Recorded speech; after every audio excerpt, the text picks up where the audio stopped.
Hey everyone, this is Pallavi, and I'm back with the 30th game of the book called Logical Chess Move by Move by Irving Chernev.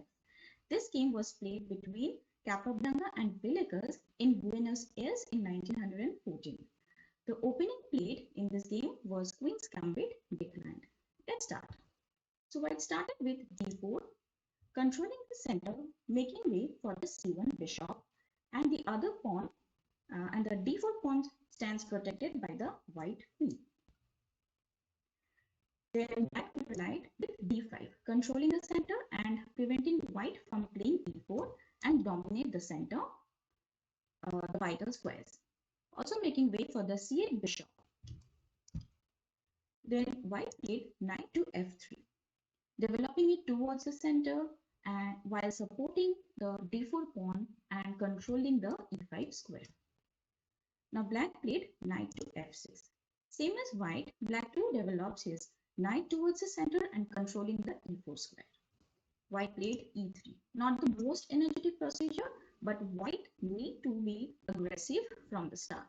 This pawn move releases one bishop but it shuts in the other one. It's a little moment, as the c1 bishop can get into the game by way of b2. So after e3, black played c6, supporting his d pawn, anticipating an attack on it by c4.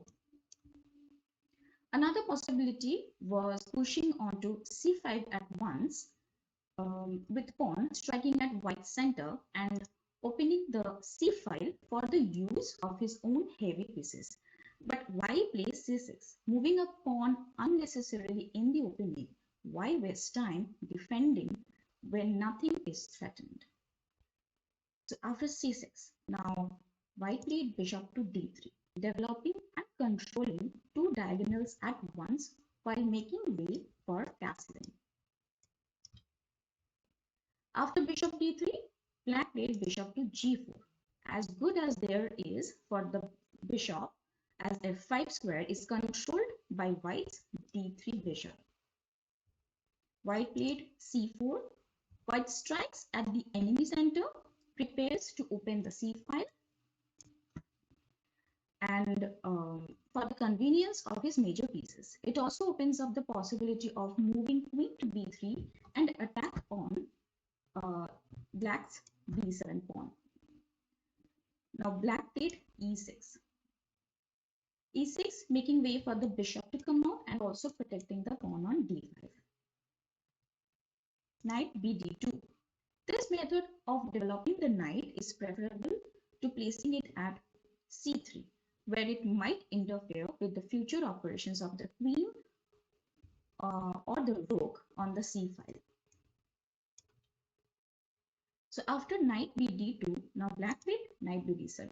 For black knight, also this is the model development.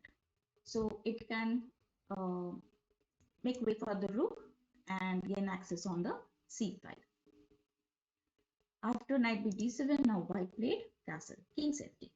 Black played bishop to e7, develops a piece and makes way for castling.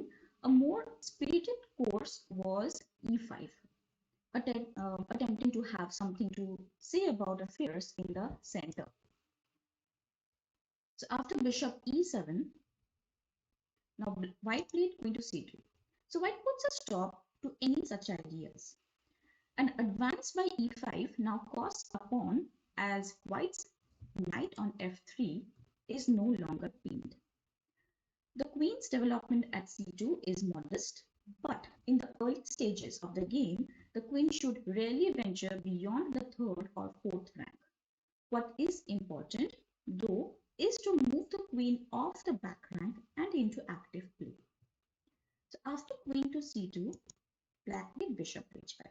Black prepares to swing the light squared bishop around to g6 to exchange it for white's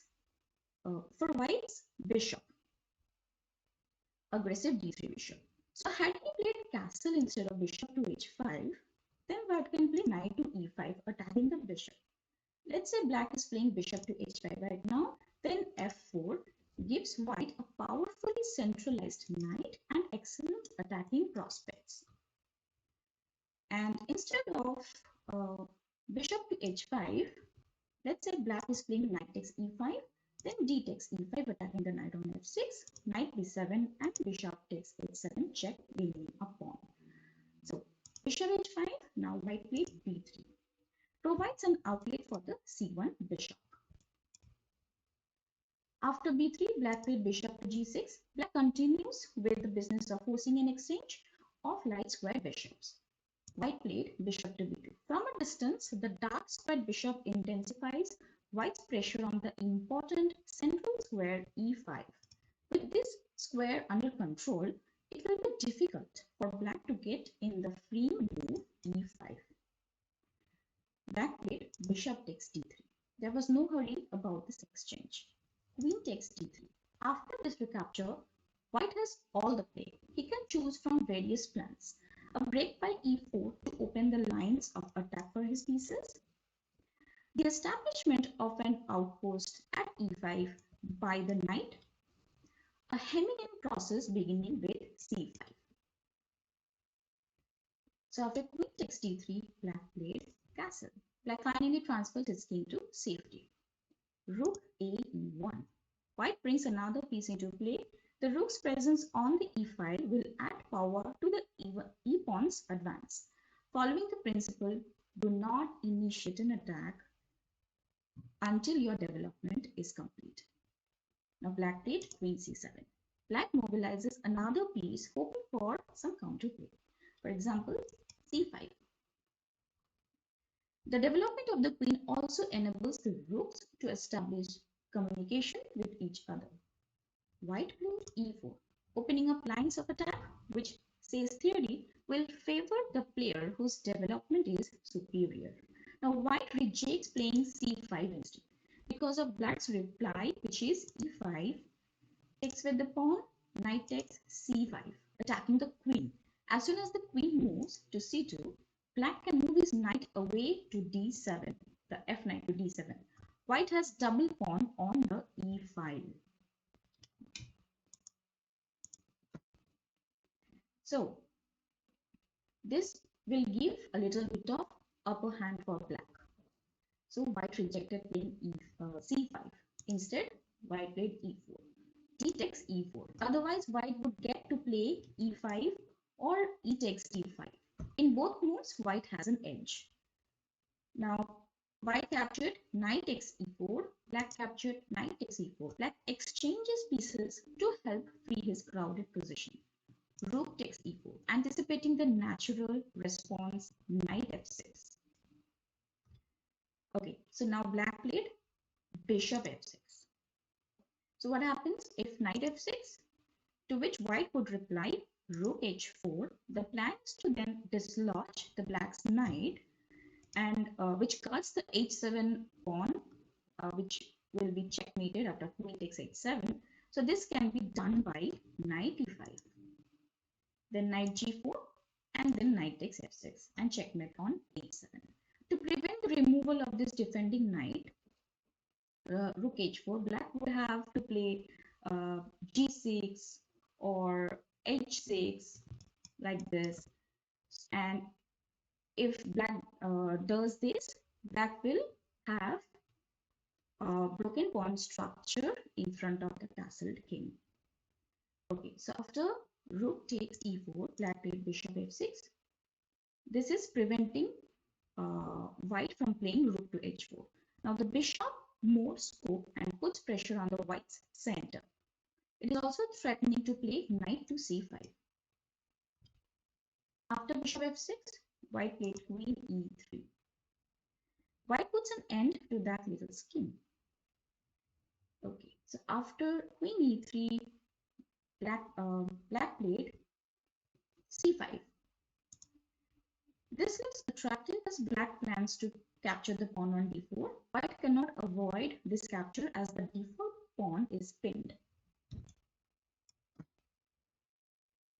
And when the d4 pawn is gone from the center, the squares e5 and c5 becomes available for the black knight, and c5 opens up for counterplay by his queen and rook.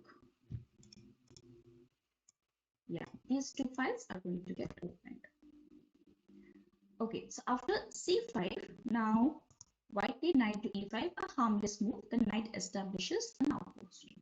Black captured, c takes d4, counting on the continuation, bishop takes d4. So if bishop takes d4, bishop takes e5, bishop takes e5, knight takes e5, rook takes e5, rook f d8. When black's control of the d file, open d file, greatly increases his chances. So after knight takes d7, c takes d4, white captured, knight takes d7. That's a good move. Not because white plays a combination which involves a queen sacrifice, but that the offer of a queen is only a detail. It is inferior to the overall strategy of the game, which is being conducted on positional lines and will be won that way.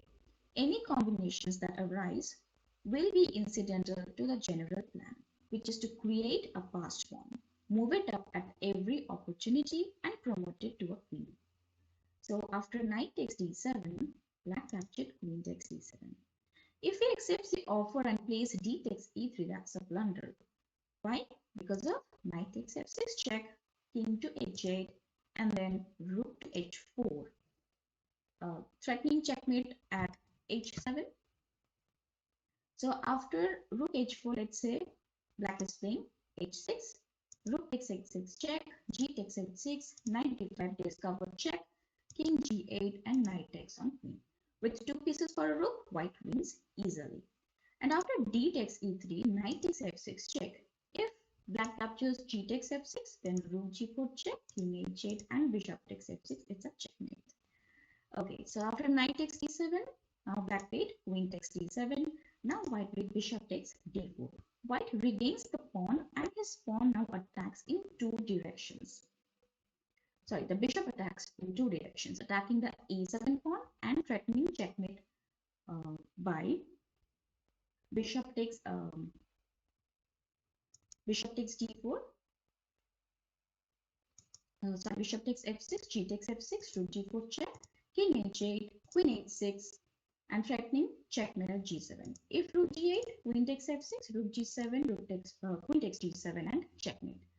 Okay, so after bishop takes d4, black capture, bishop takes d4, rook takes d4, and white recaptures and gains tempo by attacking with the queen. So queen c7, the best square. From here, the queen's mobility is at its maximum.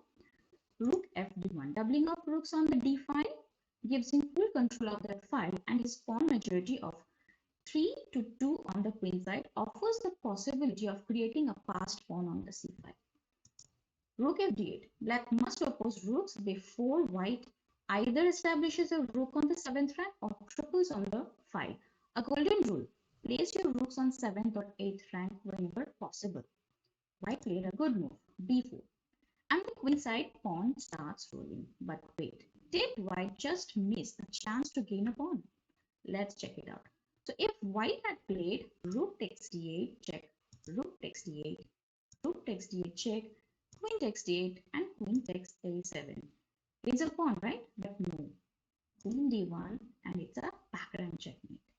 So yeah, white played b4 instead. Rook takes d4. This exchange is almost forced, otherwise the need to protect the rook ties down black's queen and his other rook. Queen takes d4, keeping two major pieces on the open file. b6. Black must play this or a6 in order to make sure the white queen cannot capture the a7 when the black rook develops. White played g3, making a flight square for the king from surprise checks on the first rank. Rook to c8, doubling the attack on the c pawn. So white played rook to c1. In order to save the pawn, white must shift his rook from the d file. But now the rook is behind the c pawn, the candidate pawn for promotion, and is in position to keep it under protection no matter how far the pawn moves up the file. Black played rook d8. Black's object is to drive the queen off and command the d file himself with his rook. Queen e3. The queen keeps in touch with the rook, prevents black's rook from coming in at d2. controlling the d2 square, and keeps an eye on the strategically important c5 square, which is c pawn's next stop. After queen e3, black played king f8. The king approaches the field of action. He is prepared to head off the c pawn as soon as there are exchange of pieces. White played c5. White's pawn advances at every available opportunity. B takes c5. Expecting white to recapture with b takes c5, whereupon he blockades the pawn effectively by queen to c6. Queen e4, a very clever move. White need not recapture immediately as black's pawn is pinned and cannot escape capture. Meanwhile, the white queen move stops the intended blockade by queen c6 and prepares b takes c5 followed by c6. After queen e4, black played rook to d5. Supporting the c pawn, there is temptation for white to go pawn hunting now by queen takes h7, but white played b takes c5, a passed pawn at last. Let's say after queen takes h7, queen h8 check, queen e7, queen takes g7, picking up a couple of pawns and creating himself a passed h pawn. But this sort of random play would not be consistent with white's orderly and economical conduct of the game. For example, after queen takes h7, black can play queen to d6, queen h8 check, king e7, queen takes g7, rook d1 check, takes, king to g2, queen d5 check, king g1, c takes b4 with an equal position. So after rook d5, white captured b takes c5 and then black played g6. Now obviously not rook captures c5 because of queen b4 and pinning the rook. After instead of g6, let's say black is playing king to g8, supporting the pawn on h7, then white can play c6 followed by queen b4 and then queen b7 winning for white. Instead of king g7, let's say black is playing king to e7, then c6, let's say h6 and then queen b4 check, king e8, queen b7, king to d8, rook to b1, followed by queen a8 check, king e7 and then rook to b7. If queen c8, then rook b8, winning for white. So black played rook to g6, pawn to g6 and then c6. Passed pawns must be pushed. With each step forward, the scope of white's rook increases while the freedom of black's pieces becomes more limited. King g7. Black realizes that bringing the king to the center might not be a good idea due to, for example, if black plays king to e7, queen h4 check, king d6, queen b4 check, king e5 and queen f4, that's a checkmate. So king g7, after that white played a4. A beautiful preparatory move. If white were to play queen b4 at once, aiming for queen b7, queen takes b7, c takes b7, then rook b5, stopping the pawn promotion. So that is why white played a4, controlling the b5 square. Rook to d6, trying to stop white from playing queen b4 as it would not protect the c6 pawn anymore. Black would simply capture the passed c pawn. But the very fact that one pawn can keep black's queen and rook occupied is a tribute to the power of a passed pawn. So after rook d6, white played queen e5 check. In spite of the heavy guard surrounding the pawn, white with one stroke will lift the blockade. It's a check. Black blocked the check with f6. No matter how black gets out of check, you cannot stop the coming combination. So here you can pause the video and find white's winning continuation.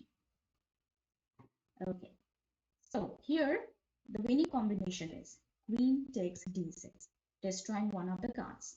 Black had to capture and then c7. The pawn becomes a queen in the next move, leaving white a whole rook ahead. So that's was the game between Capablanca and Villegas, and from this game we learned few principles. Let's check it out. What are those principles?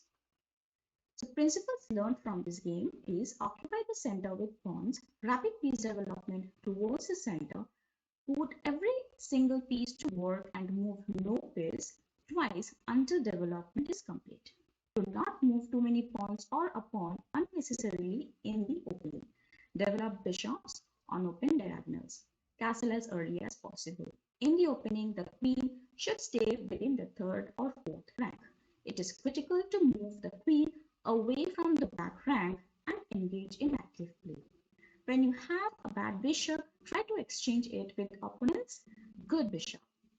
Do not initiate an attack until your development is complete. Place your rooks on 7th or 8th rank whenever possible. Passed pawns must be pushed. Thank you for watching. If you have liked the game, please like, share and comment, and also subscribe to my channel. Thank you.